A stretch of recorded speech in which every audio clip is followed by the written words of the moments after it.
Salam sejahtera saudara yang saya kasihi dalam Tuhan Yesus Kristus. Video ini saya buat untuk menanggapi pernyataan sang debaters bahwa Yudas masuk surga. Setelah saya melihat penjelasan saudara Rudi Yohanes sang debaters, saya melihat Rudi Yohanes kesimpulan yang ia buat untuk membenarkan akibat. Berpijak pada ketetapan Yudas, maka Yudas ditetapkan, dipilih untuk mengkhianati Tuhan Yesus. Yudas patuh menyerahkan Yesus, dan apa yang dilakukan oleh Yudas tidak berasal dari dirinya sendiri, sehingga akhirnya Yudas kecewa, bunuh diri, dan lewat perkataan Tuhan Yesus di atas kayu salib, Rudi Yohanes memberi kesimpulan bahwa perkataan Tuhan Yesus, ampunilah kesalahan mereka karena mereka tidak tahu apa yang diperbuat, merujuk kepada Yudas, sehingga Yudas diberikan kepastian keselamatan. Itu kesimpulan saudara Rudi Yohanes. Lalu ada juga pendeta yang menanggapi, yang menyangkal akibat, kesimpulan yang menyangkal akibat, berpijak pada konsep ketetapan pemilihan, teologi predestinasi yang dianut, bahwa dari kekal Tuhan sudah memilih Yudas untuk mengkhianati Tuhan Yesus. Tetapi kesimpulan menyangkal akibat. Kesimpulannya Yudas masuk surga. Sehingga terjadi perdebatan yang cukup sengit di media sosial, saling tanggap. Saya menonton. Nah, saya tidak berdiri pada dua orang tersebut. Saya tidak berpijak pada kesimpulan yang sama, karena saya menyimpulkan Yudas memilih, bukan ditetapkan. Yudas memilih menggenapi nubuat negatif yang ada dalam Alkitab. Jadi Alkitab menetapkan nubuatnya, Yudas memilih menggenapi nubuat negatif. Sehingga motif Yudas menyerahkan Tuhan Yesus nanti akan diungkap bahwa Yudas adalah seorang yang cinta uang. Motifnya duit. Satu. Motif yang kedua, Yudas mendambakan kekuasaan, kedudukan secara duniawi. Yudas berpikir Yesus akan menjadi raja secara lahiriah, membebaskan orang Israel dari penjajahan bangsa Romawi. Sehingga Yudas menyesal karena telah salah memilih. Dan kesimpulan akhirnya Yudas bunuh diri. Yudas bunuh diri itu pilihan. Alkitab katakan, ya, bunuh diri, tindakan bunuh diri tidak dibenarkan Alkitab. Membunuh orang tidak dibenarkan, apalagi membunuh diri sendiri. Ya. Di dalam 1 Korintus 3 ayat yang ke-16, Alkitab katakan, siapa yang membinasakan bait Allah akan dibinasakan oleh Allah. Ya. Dan pernyataan Tuhan Yesus di atas kayu salib, Tuhan memberikan jalan pendamaian melalui pengorbanan Yesus di atas kayu salib, jalan pengampunan dosa. Namun Alkitab katakan, yang diampuni dosanya adalah yang menerima pengampunan itu. Apakah Yudas menerima pengampunan dosa? Kita lihat hasil akhirnya, dia tidak menerima. Itulah kesimpulan akhirnya. Yudas akhirnya disimpulkan, termasuk saya dan beberapa hamba Tuhan menyimpulkan, Yudas masuk neraka. Nah, itu cuplikan pendek yang ingin saya sampaikan. Tapi saya akan memberikan argumen secara alkitabiah. Kenapa saya memberikan kesimpulan Yudas masuk neraka? Pertama, dari dasar pijakan bahwa Yudas memilih menggenapi nubuat negatif. Mari kita buka Alkitab kita di dalam Injil Matius. Matius pasal 26 ayat 24. Alkitab katakan ayat 24 dan 25. Anak manusia memang akan pergi sesuai dengan yang ada tertulis tentang dia. Akan tetapi celakalah orang yang olehnya anak manusia diserahkan. Adalah lebih baik bagi orang itu sekiranya ia tidak dilahirkan. Ayat 25. Yudas yang hendak menyerahkan dia itu menjawab katanya, bukan aku ya Rabi. Kata Yesus kepadanya, engkau telah mengatakan. Pernyataan awal dari Tuhan Yesus, anak manusia memang akan pergi. Berarti kematian Yesus di atas kayu salib sudah menjadi sebuah ketetapan Allah melalui rencananya. Sudah pasti. Segala sesuatu yang terjadi di dunia terjadi atas izin Allah. Dan segala sesuatu yang terjadi di dunia terjadi atas kendali Allah. Dan pernyataan Tuhan Yesus ini memberikan kepada kita satu penerangan bahwa kematian Kristus menjadi satu nubuat yang sudah dinubuatkan di dalam kitab Perjanjian Lama dan pasti digenapi. Lalu kemudian di sini Tuhan Yesus katakan, tetapi celakalah orang yang olehnya anak manusia diserahkan. Kata celaka di dalam bahasa asli, bahasa Yunaninya menggunakan satu kata yang menunjuk kepada sikap keprihatinan Tuhan Yesus. Menggunakan kata awai dalam bahasa Yunani yang berarti disayangkan. Disayangkan. Dari kata dasar awai. Kalau kita lihat di dalam teks Yunaninya, kata dasar awai di dalam ayat ini, dia menggunakan kata auai, disayangkan. Nah, pernyataan Tuhan Yesus di sini, kalau di teks Indonesia dikatakan celakalah orang yang olehnya anak manusia diserahkan. Tapi dalam teks Yunaninya, disayangkan orang yang olehnya anak manusia diserahkan. Berarti di sini Tuhan memberikan pernyataan secara implisit bahwa seharusnya bisa orang tersebut memilih untuk tidak menyerahkan Yesus. Dari kalimat ini kita bisa menarik kesimpulan bahwa tindakan menyerahkan Yesus dipilih Yudas. Yudas memilih menggenapi nubuat negatif yang tercatat di dalam Alkitab. Memberikan satu peringatan bagi kita bahwa Alkitab mencatat nubuat negatif dan nubuat positif dalam Alkitab. Dan tiap-tiap kita diberikan pilihan, mau memilih menggenapi nubuatan yang positif atau memilih menggenapi nubuatan yang negatif.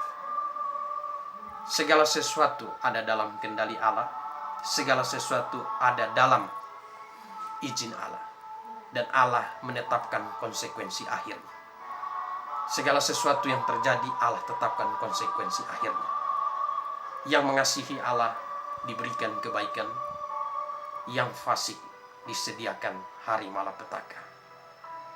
Mengasihi dan fasik itu adalah pilihan tiap-tiap kita.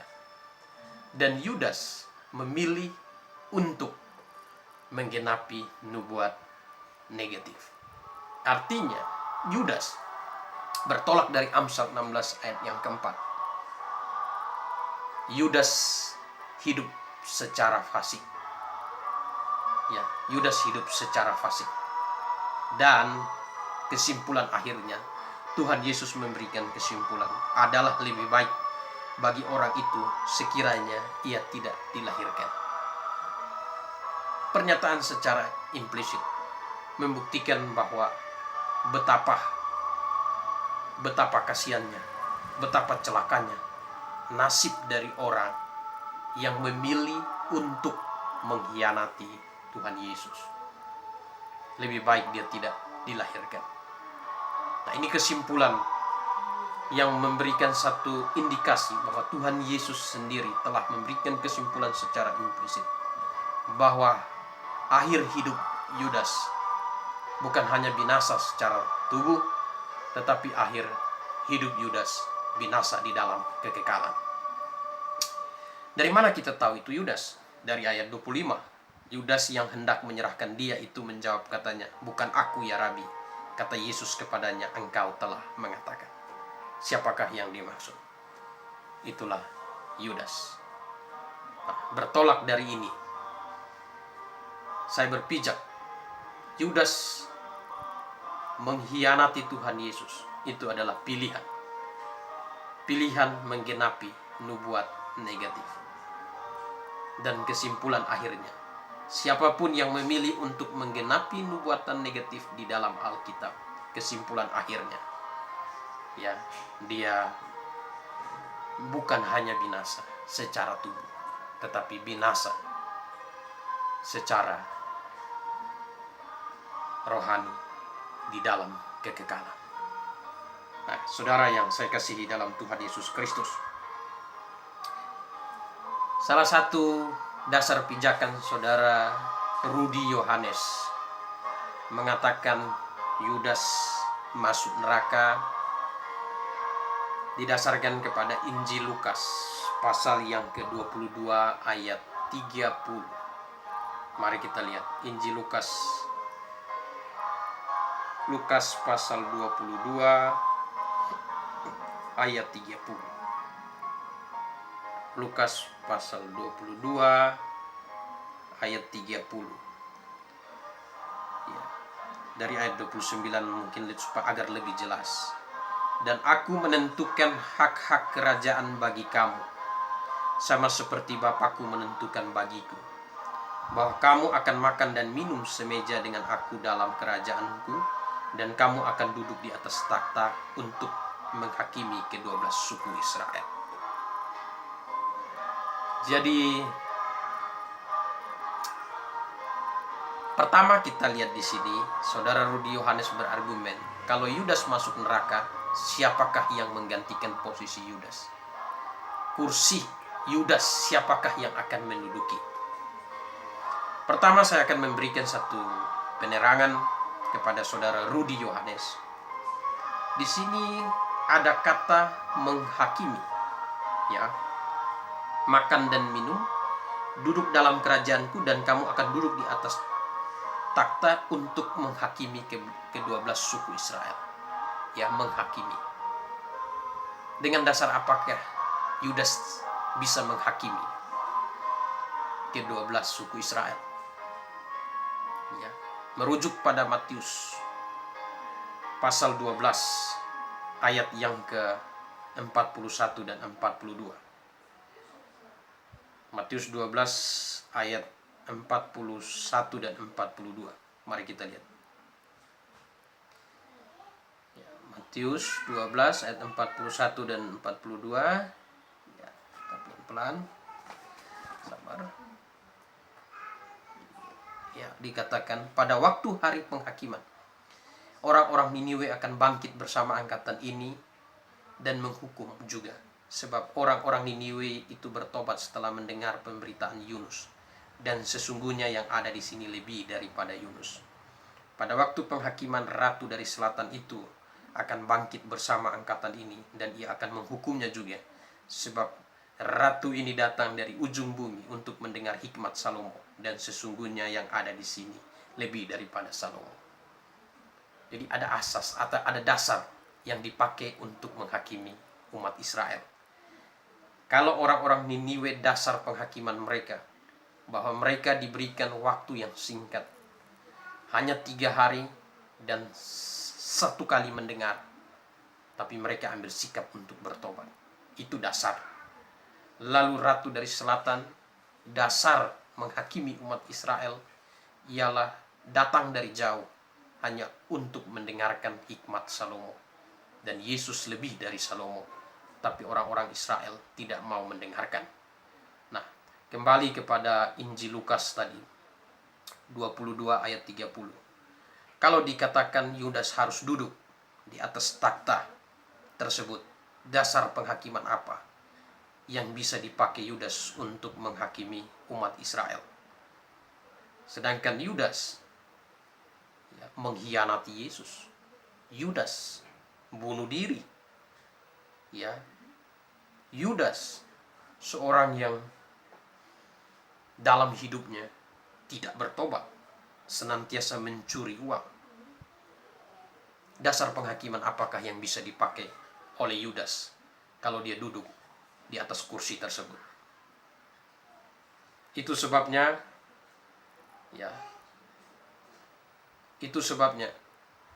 saya tidak sependapat dengan saudara Rudi Yohanes bahwa Yudas akan tetap duduk di kursi tersebut. Karena Yudas tidak punya dalil, tidak punya dasar untuk menghakimi umat Israel. Rasul-rasul yang lain punya. Mereka seumur hidup mereka berjuang untuk menyatakan kebenaran, menyerahkan hidupnya untuk memberitakan firman. Sedangkan Yudas justru terbalik, mengkhianati Yesus. Dimulai dengan menjual tamak uang, menjual Yesus, mengkhianati Yesus, dan bunuh diri. Nah, lalu siapakah yang akan duduk di posisi kursi Yudas? Merujuk kepada Kisah Para Rasul, pasal 1, ayat 21 dan 22. Saya bacakan untuk kita. Sebab ada tertulis dalam kitab Mazmur, biarlah perkemahannya menjadi sunyi, dan biarlah tidak ada penghuni dalamnya, dan biarlah jabatannya diambil orang lain.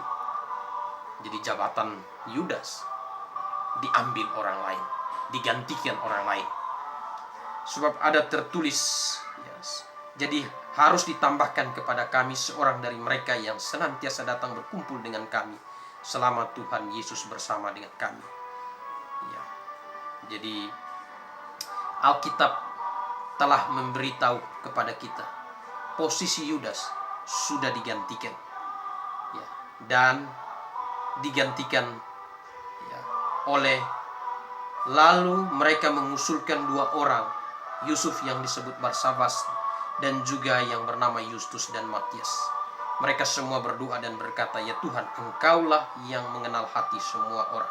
Tunjukkanlah kiranya siapa Engkau yang Kau pilih dari kedua orang ini untuk menerima jabatan pelayanan itu, yaitu kerasulan yang ditinggalkan Yudas. Jadi Yudas, posisi Yudas, kursi Yudas sudah digantikan. Yudas tidak menjabat lagi. Jadi Yudas yang mati bunuh diri,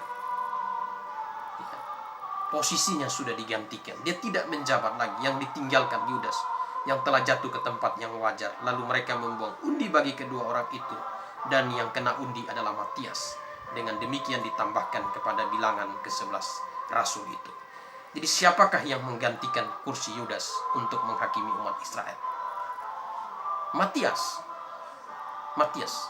Matius yang akan duduk di situ menggantikan posisi Yudas, karena Matius yang menggantikan posisi Yudas sebagai rasul.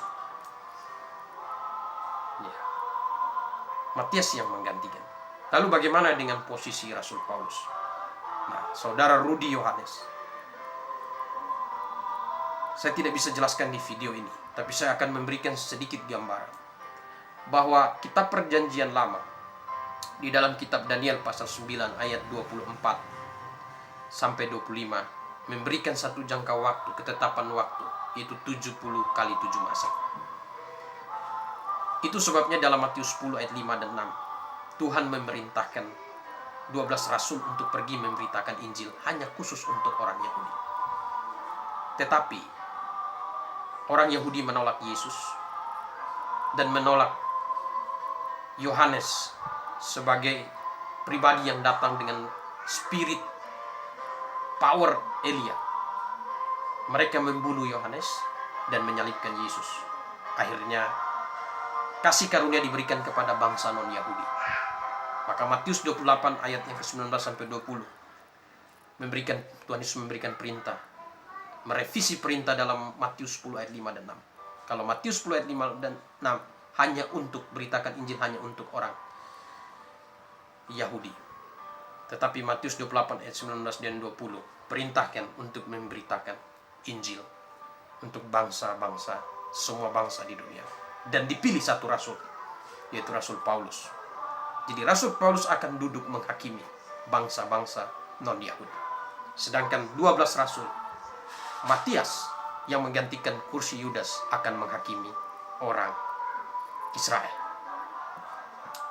Itu kalau kita baca Alkitab dalam term teologianya, plan A, plan B. Maka di dalam Efesus 3 ayat 1 sampai 10, Paulus menyebutkan ini sebagai sebuah misteri yang tidak pernah disingkapkan di dalam perjanjian lama. Kasih karunia yang dianugerahkan kepada bangsa-bangsa non-Yahudi. Nah, ini saya singkap sedikit. Ya. Jadi yang menggantikan posisi Yudas adalah Matias. Nah, kemudian ya, Saudara Rudi Yohanes memberikan argumen bahwa tindakan Yudas mengkhianati Yesus. Tindakan Yudas mengkhianati Yesus itu didasarkan atas iblis yang masuk dalam diri Yudas. Memang kalau kita baca kronologinya, kemudian iblis masuk ke hati Yudas. Tapi sebelumnya Yudas sudah punya keinginan untuk menyerahkan Yesus Kristus. Dari mana kita tahu itu? Ya, dari Matius 24 ayat 26. Matius 26 ayat 24 yang tadi kita baca. Ya. Di sini dikatakan bahwa anak manusia memang pergi sesuai dengan yang ada tertulis tentang dia, akan tetapi celakalah orang yang olehnya anak manusia diserahkan. Adalah lebih baik bagi orang itu tidak dilahirkan. Yudas yang hendak menyerahkan dia, berarti ada keinginan hendak menyerahkan Yesus. Yudas hatinya, ya, hati Yudas adalah hati seorang yang dikuasai oleh keinginan daging, hati yang dikuasai oleh iblis. Ya, kalau Rudi Yohanes menyangkal bahwa di dalam Yohanes 6 ayat 64 yang dimaksud yang tidak percaya itu adalah Petrus. Tetapi dari penjelasan bagian ini menjelaskan kepada kita bahwa hati Yudas ya, tidak berpaut kepada Tuhan, tetapi hati Yudas senantiasa dikuasai oleh iblis. Berarti memang Yudas orang yang tidak percaya. Ya. Dari mana kita bisa tahu itu? Kita bisa tahu itu dari Injil Yohanes. Kita bisa lihat Alkitab kita dalam Injil Yohanes, ya. Injil Yohanes pasal yang ke-12. Coba kita buka Alkitab kita. Injil Yohanes pasal 12. Ya. Injil Yohanes pasal 12. Ayat yang ke-6. Di situ dikatakan, hal itu dikatakan bukan karena ia memperhatikan nasib orang miskin, melainkan karena ia adalah seorang pencuri. Ia mengambil uang yang disimpan dalam kas yang dipegangnya. Kalau saudara Rudi Yohanes menganggap bahwa motif Yudas menyerahkan Yesus bukan didasarkan dari keinginannya, tetapi karena ada iblis yang bekerja dalam dirinya, itu keliru. Motif Yudas menjual Yesus, menyerahkan Yesus, karena motifnya Alkitab katakan Yudas seorang yang suka mencuri uang. Hati Yudas dipenuhi dengan keinginan-keinginan daging. Hati Yudas cinta akan uang. Sehingga iblis melihat satu celah kecil untuk memanfaatkan Yudas. Di antara 11-12 orang, Yudas yang paling bisa digunakan untuk menggenapi nubuat negatif yang ada dalam Alkitab, yaitu menyerahkan Yesus. Apakah Yudas orang yang percaya? Tidak. Ini sudah jelas. Ya. Jadi contoh menyangkal kesimpulan Rudi Yohanes. Rudi Yohanes berkata bahwa Yudas menyerahkan Yesus karena iblis yang ada dalam dirinya. Tetapi Alkitab katakan motif Yudas adalah cinta uang, curi uang. Dan motif itu, celah kecil itu dipakai oleh iblis. Dipakai oleh iblis untuk menggunakan Yudas menggenapi nubuat negatif dalam Alkitab. Ya. Jadi bukan karena Yudas tidak tahu apa-apa, bukan karena Yudas dikatakan seperti Rudi Yohanes, Yudas tidak melawan, ya. Dia patuh, tidak seperti Petrus, tidak. Ya. Yudas memiliki hati yang tidak bersih, ya. Karena dia punya karakter yang diungkapkan oleh Alkitab dalam Injil Yohanes, yaitu seorang pencuri. Nah, ini dasarnya. Ya. Jadi kita lihat bahwa Yudas pertama memilih menggenapi nubuat negatif. Ya. Bertemu dengan Juru Selamat, hidup dengan Juru Selamat. Firman didengar, tapi firman itu tidak mengubah dirinya. Dia tetap bertahan pada hidup yang lama, yaitu suka mencuri uang. Ya. Dan kelemahan inilah yang kemudian membawa Yudas kepada kematian yang kekal di dalam neraka. Nah, ya, dan kita perhatikan lagi, ya, argumen saudara Rudi Yohanes yang berikut, perkataan Tuhan Yesus, ampunilah kesalahan mereka, karena mereka tidak tahu apa yang mereka perbuat. Yudas berbuat sesuatu yang dia tidak tahu, keliru. Yudas tahu apa yang dilakukan, tapi iblis menggunakan niat jahat yang ada dalam diri Yudas, dipakai iblis untuk menggunakan Yudas, ya, menggenapi rencana nubuat negatif dalam Alkitab. Ya, Yudas tahu dia tamak uang, dia cinta uang. Ya. Jadi ampunilah kesalahan mereka karena mereka tidak tahu apa yang mereka perbuat. Yudas tahu apa yang dia buat, karena dia sudah punya keinginan untuk menyerahkan Yesus. Lalu kata pengampunan harus dipahami dengan benar, doktrin pengampunan.